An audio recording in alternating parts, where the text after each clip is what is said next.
Tonight from Hollywood, the makers of Hallmark greeting cards bring you Agnes Moorehead in Madame Claire on the Hallmark Playhouse.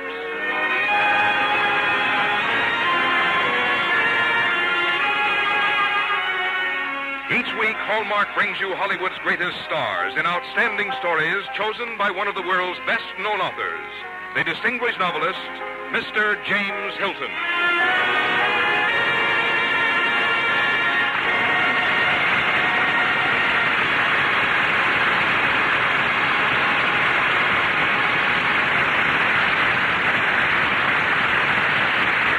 Good evening, ladies and gentlemen. This is James Hilton.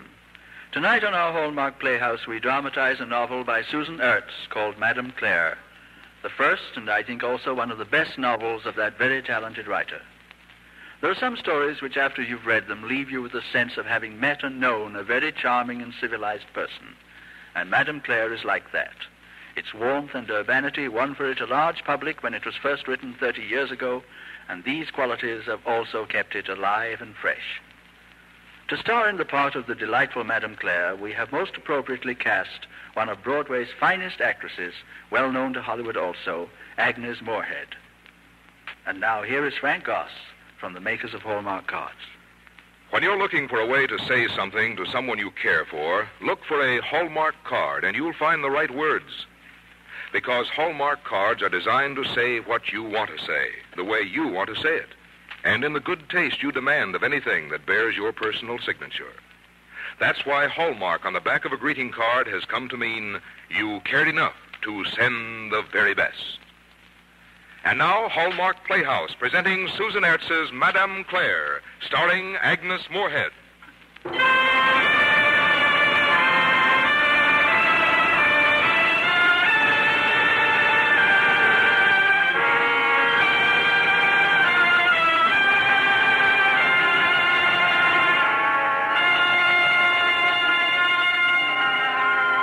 On the River Thames, boats creep cautiously through the grey mists. In Trafalgar Square, cars and pedestrians appear suddenly out of the fog and then disappear again like so many hurrying ghosts. The fog of London is an old friend to Lady Gregory, or Madame Claire as she is known to her family. The fogs of almost 80 English winters have chilled her cheeks, but never her spirits. Her deep blue eyes still glow with an eager youthfulness. And this evening, there's a special glow as she sits at her writing desk. My dear old Stephen, nothing that has happened to me in the last 20 years has given me as much pleasure as your letter. After a silence a fifth of a century long, you have come alive for me again. You give me no explanation, and yet I understand. Certain things do not have to be said nor written. You ask for me to tell you all that has happened since we parted. No, Stephen, I do not live in the past. I prefer to talk of the present, of what I do here in my apartment, of the people who come to see me. Yes, I live in a hotel now.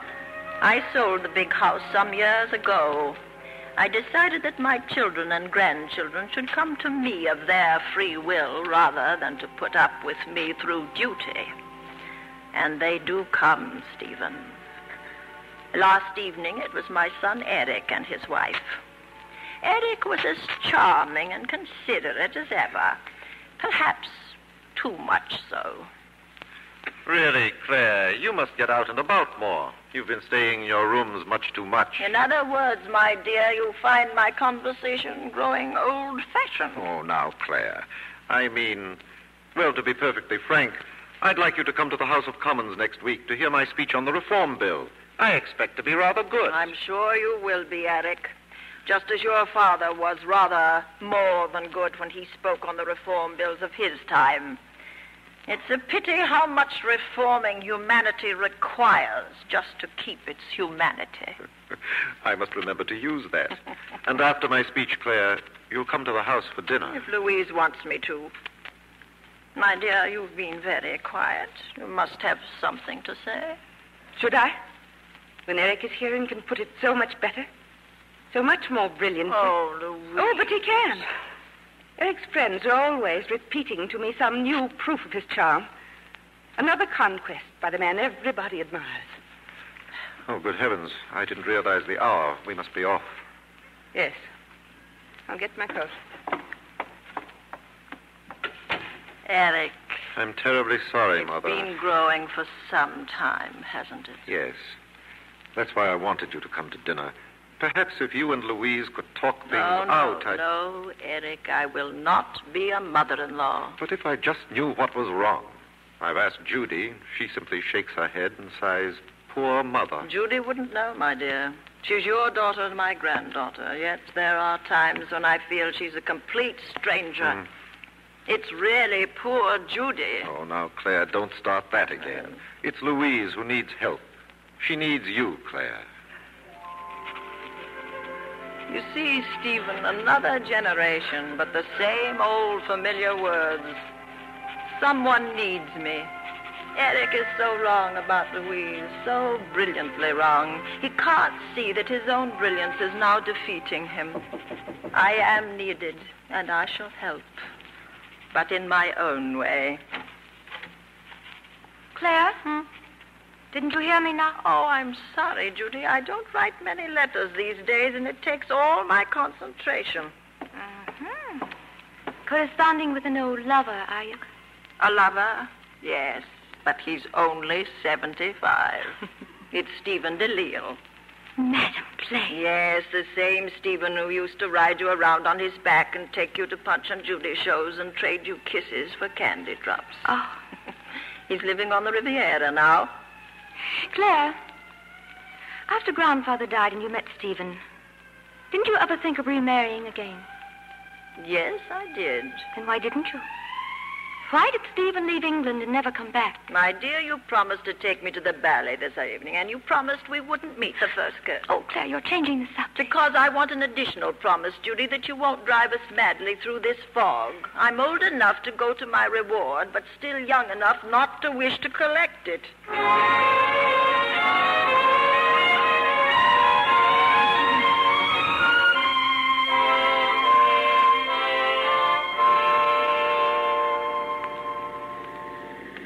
Claire, I'm very grateful to you Why, my dear? for coming out with me on such a miserable night, for pretending to enjoy a very mediocre ballet. But I did enjoy it, Judy, and I think you might have, too, if you'd been with a young man. I should have been bored to tears.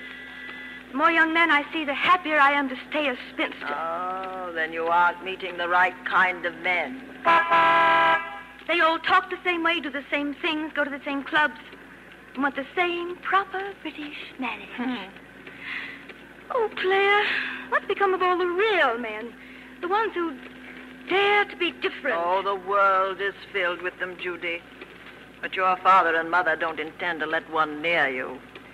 You see, your parents also want you to have a proper British marriage. Bother this traffic. I'm going to cut up a side street. Judy? Judy, that man. Where? See.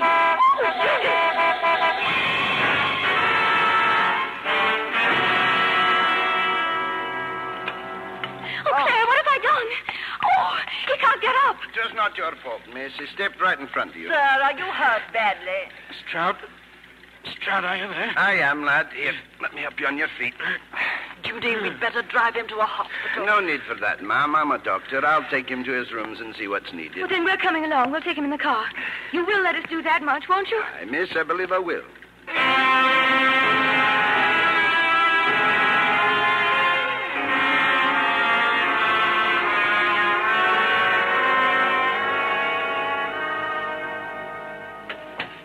Well, I finally got him into bed. That's good. He'll be as good as new next week. But a few bad bruises and a bit of shock. Oh, thank heaven. Doctor, I'll give you my address so that you may send me your bill. For taking care of Drew. Yes. I'd not think of it, ma'am. This is the first chance I've had to repay Drew since he saved my life. Oh, did he? Aye, in the war. Drew and I were in the same regiment. Oh, but there is one thing you can do. Yes, what is that, Doctor? I'd like to run across to the chemist's for some ointment and sedatives. I'd rather not leave him alone. Of course. We'll stay here until you get back. Good. It's so like poor Drew not to keep anything on hand, whether it's medicine, food, or coal. Doctor, Aye? what is his last name?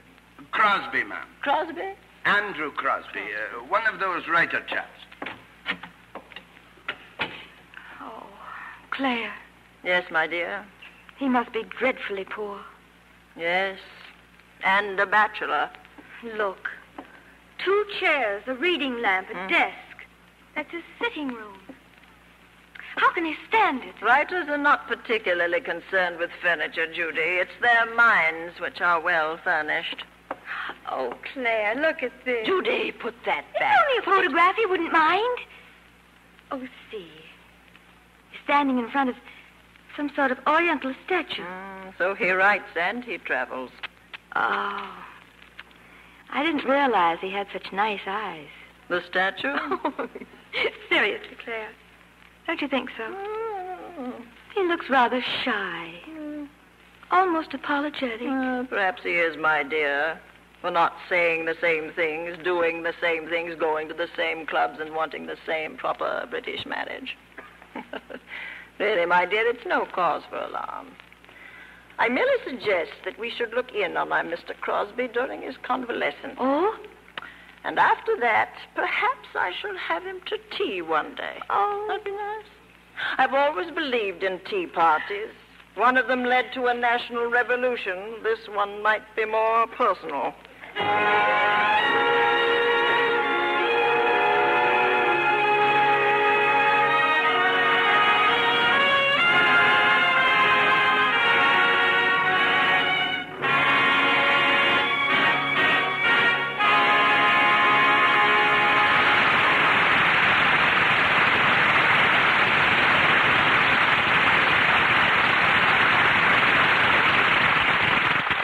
And now, here is the second act of Madame Claire, starring Agnes Moorehead.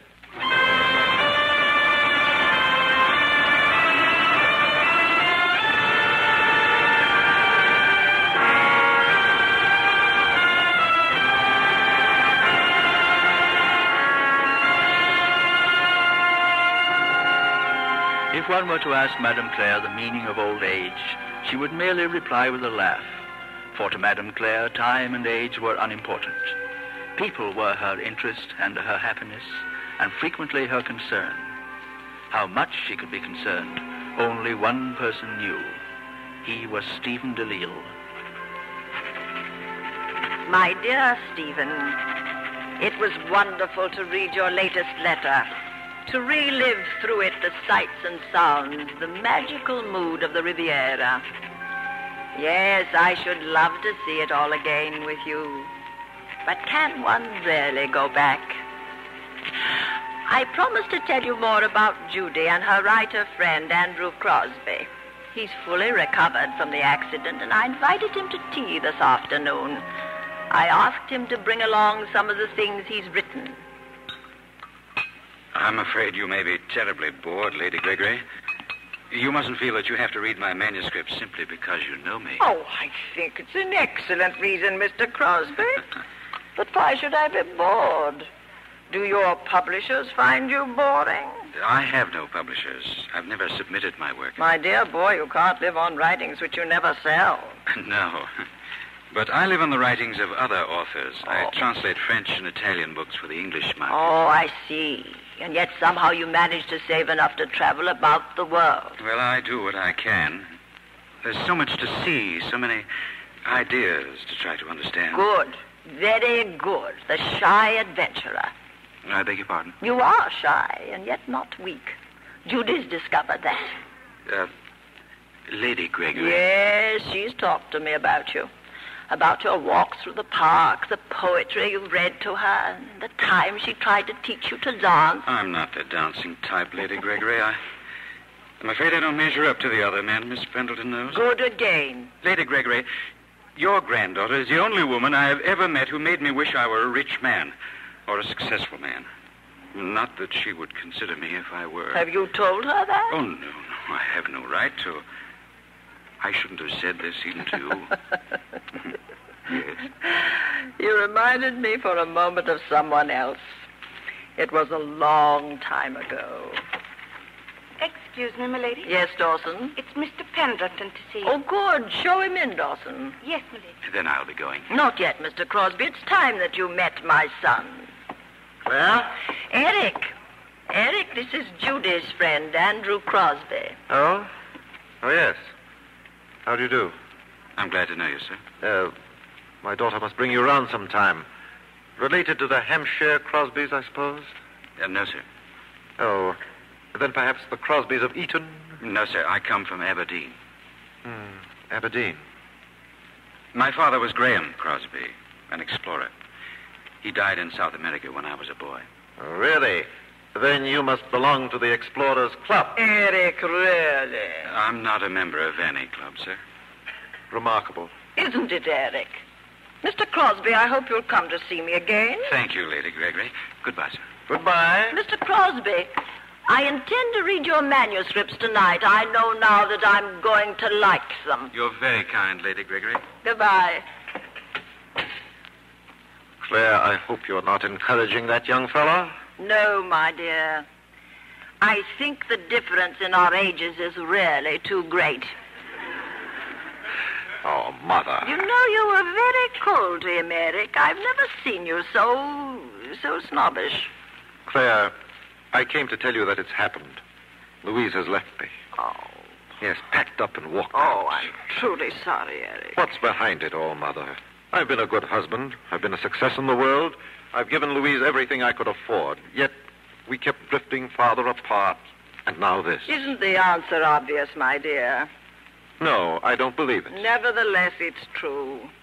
Louise is in love with another man. You should have seen his face, Stephen. My proud, brilliant, self-assured son didn't understand my real meaning. Louise is in love with another man. The man Eric once was, simple and kind like Andrew Crosby. Was I cruel, Stephen? Yes, but for a purpose.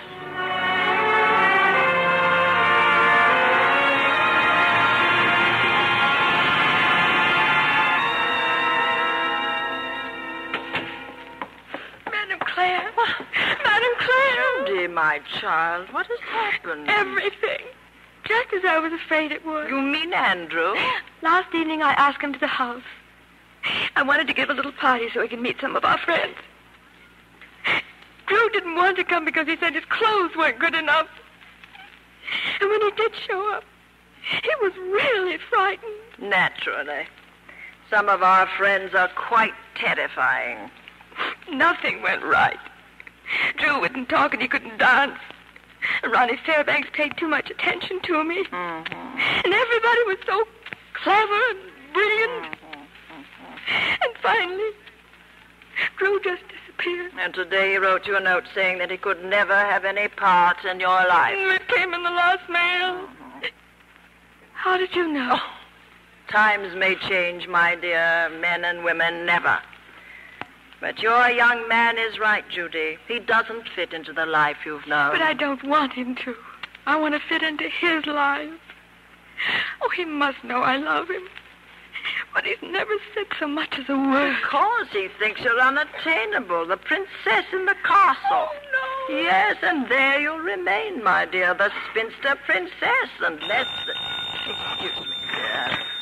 Hello? Lady Gregory. Yes, Mr. Crosby. I'm leaving for Paris, Lady Gregory, but I couldn't go without thanking you for all your kindness. Mr. Crosby, where are you now? Victoria Station. Oh, about my manuscripts. If you could send them on... Claire, where is he? Victoria Station. Victoria Station. Judy, are you willing to follow your heart wherever it leads? Yes, Claire. Then I'm going to ask your father to drive us to the station. He won't understand why, but he will later.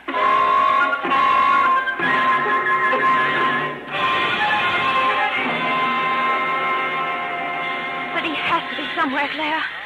Oh, Father, you're certain this is the boat train to France? My dear girl, of course I'm certain. Judy. Where? Judy, over there. Where? Over there, right before it. Oh, yes, it is. Drew! Drew, wait! It's beyond me. With all the young fellows she could have, she chooses a chap without a penny. Yes, Eric, because he's the only man who really needs her. Oh, can't you see, my dear, a woman has to be wanted. She must feel necessary, or love dies. Then you think it's quite proper for your granddaughter to run after And a man... why not? She's running to catch up with her heart. I wish that someone had told me to be as wise. Mother. Yes, my dear. Stephen DeLille took this same boat train to Paris while I waited at home for his proposal, which never came. Claire, what's the matter? You're trembling. I feel a bit faint. Get the fresh air, the Mother. heat, I suppose. Oh, Eric. Mother!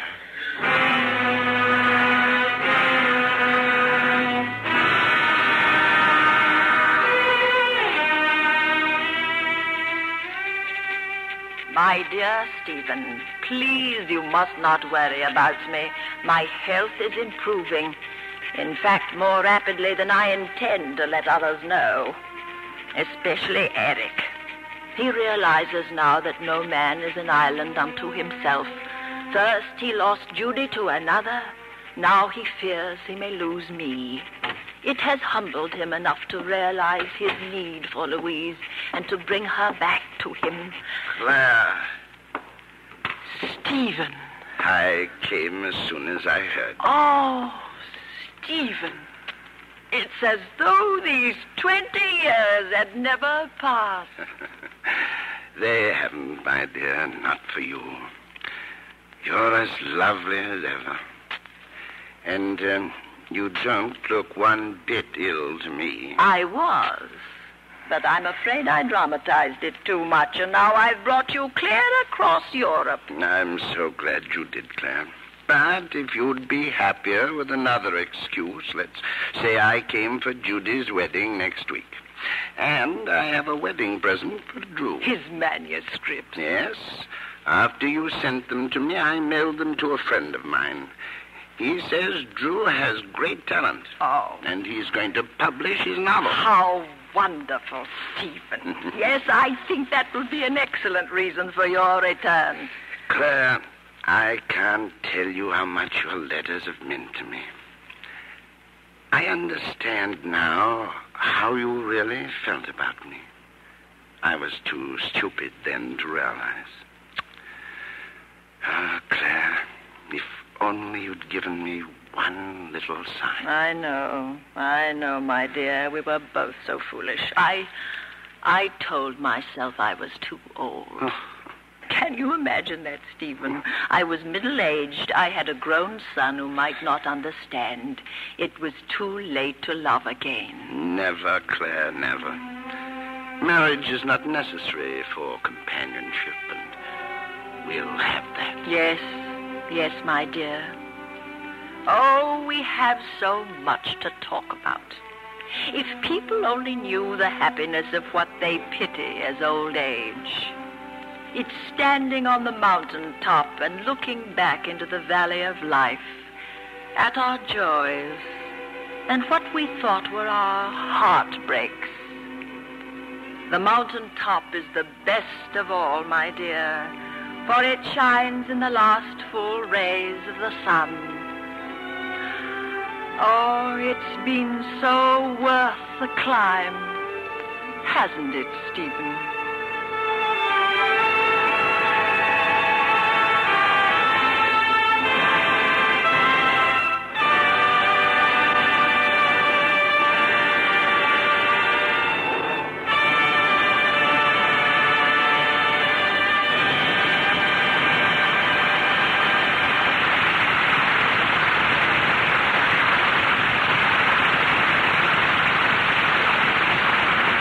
Here again is James Hilton. Thank you, Agnes, for being with us on the Hallmark Playhouse. I enjoyed being here so much, Jimmy. That's really exciting news you told us about, the announcement that Hallmark Cards will sponsor a second International Hallmark Art Award.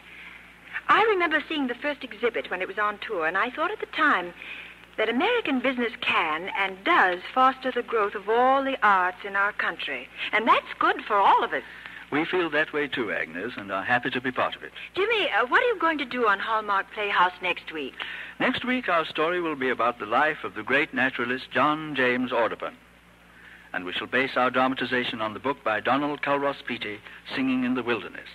And as our star, we are happy to welcome to the Hallmark Playhouse on his return to Hollywood that popular French actor Jean-Pierre Aumont. Our Hallmark Playhouse is every Thursday. Our producer-director is Bill Gay. Our music is composed and conducted by David Rose. And our script tonight was adapted by Leonard St. Clair. Until next Thursday, then, this is James Hilton saying good night.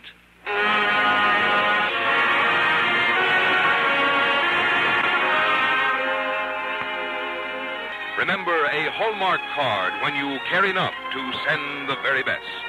Agnes Moorehead may currently be seen in the Wald Krasna RKO production, The Blue Veil.